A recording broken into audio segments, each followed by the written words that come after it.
Your brain is actively deleting your dreams right now. Not by accident, on purpose.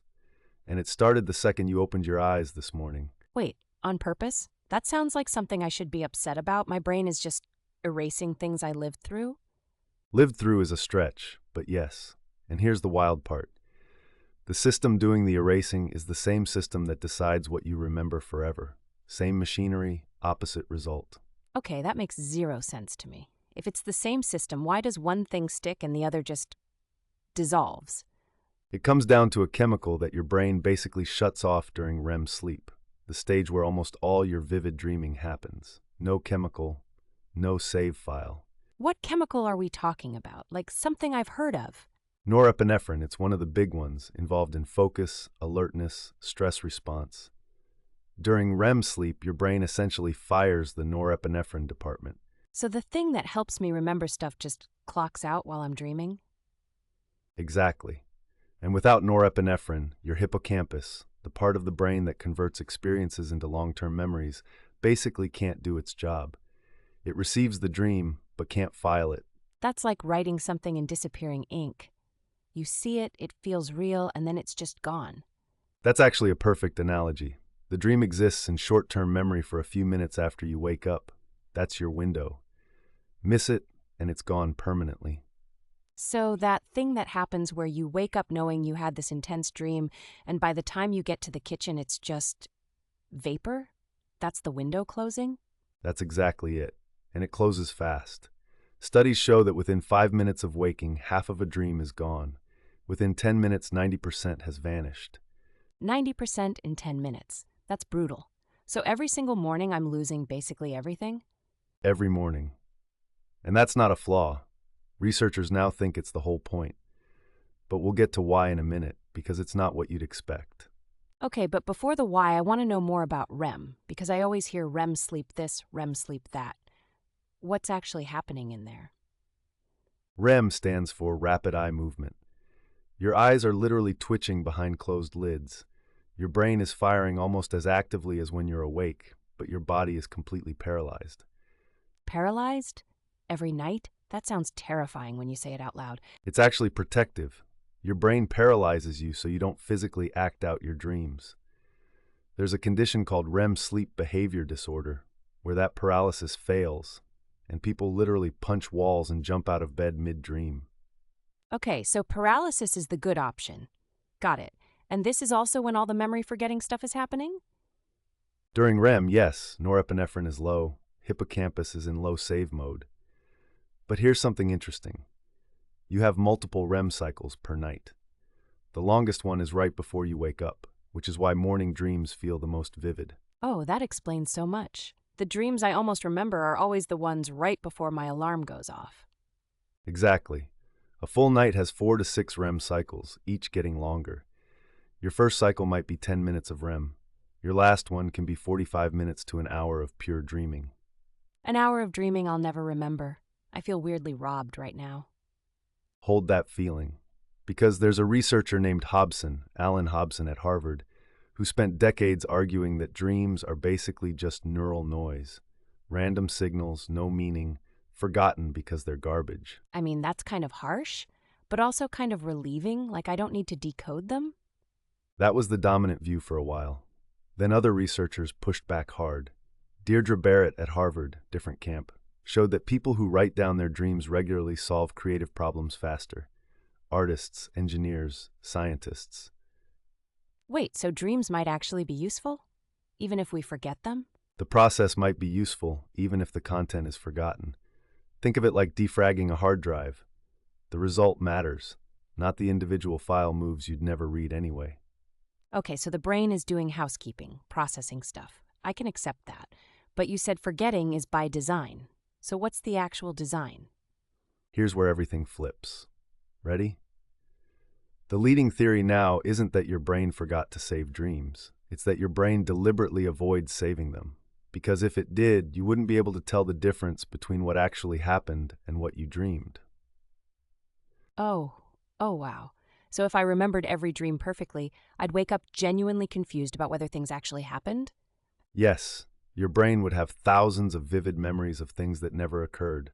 arguments, events, people doing things they never did, reality would become genuinely unreliable. That's actually kind of scary. So forgetting dreams isn't a bug, it's literally protecting my grip on reality. That's the plot twist. The forgetting is the feature. Researchers like Matthew Walker at UC Berkeley call it one of the most elegant design solutions in neuroscience. Your brain protects the integrity of your waking memory by quarantining dream memory. Matthew Walker. That's the Why We Sleep guy, right? He's basically the sleep hype man. The very one. And he goes further. He argues that this quarantine system also explains why emotionally heavy dreams feel processed by morning. The feelings get filed, the story gets deleted. So I can wake up feeling better about something without knowing why. Because I dreamed about it, but forgot the dream? That's the idea. REM sleep strips the emotional charge off difficult memories. You keep the lesson, you lose the sting, and you definitely lose the dream. This is kind of beautiful, actually. My brain spent all night doing emotional laundry and then hid the laundry list.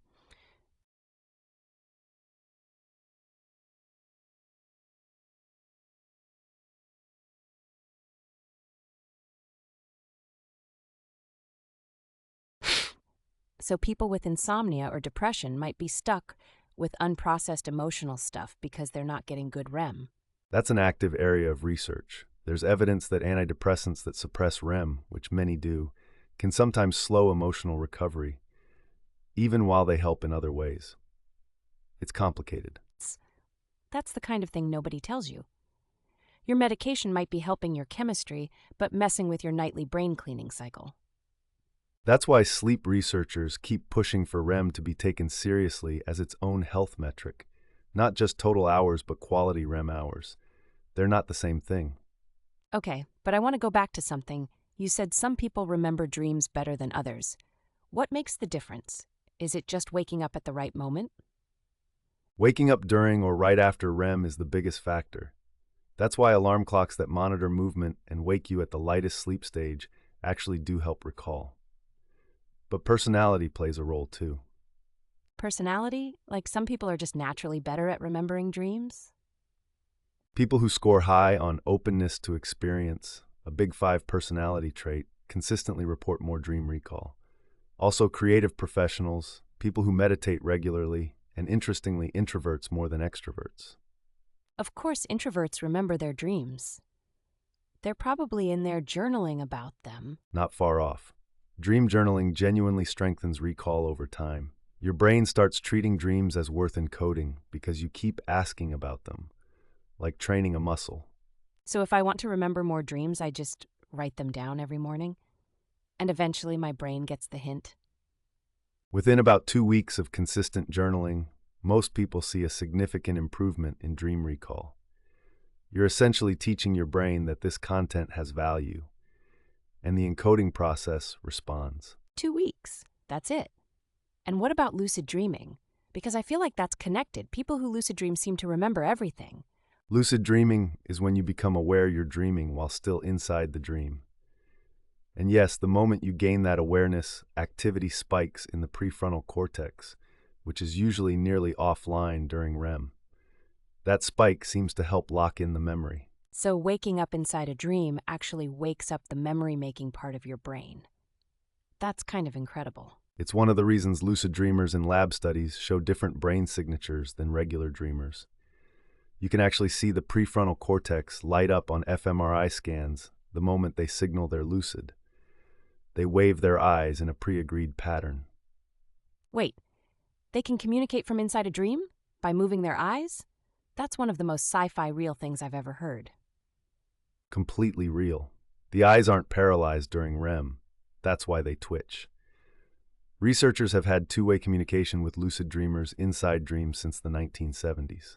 A guy named Keith Hearn did it first. Keith Hearn did something that sounds impossible in 1975, and I've never heard his name. That's criminal. Stephen LaBerge at Stanford gets more credit.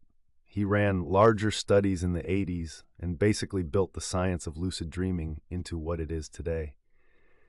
But Hearn was first. Science has a lot of those stories. All right, I'm genuinely invested now, so bottom line, what do I actually do with all of this? What changes for me today, tonight? First thing, When you wake up tomorrow, don't move. Seriously, stay still for 60 seconds before you check your phone or get up. Movement and distraction are the fastest ways to close that 5-minute recall window. Don't move, just lie there and let the dream surface. That actually sounds like something I could do. Then keep a notebook or use a voice memo app. Get anything you remember out within 2 minutes. Don't judge it, don't try to make it coherent. Fragments are fine. You're training the system, not writing a novel. And the bigger takeaway, if I'm forgetting dreams, I'm not broken. My brain is literally protecting me from confusing dreams with real life. That's the whole point.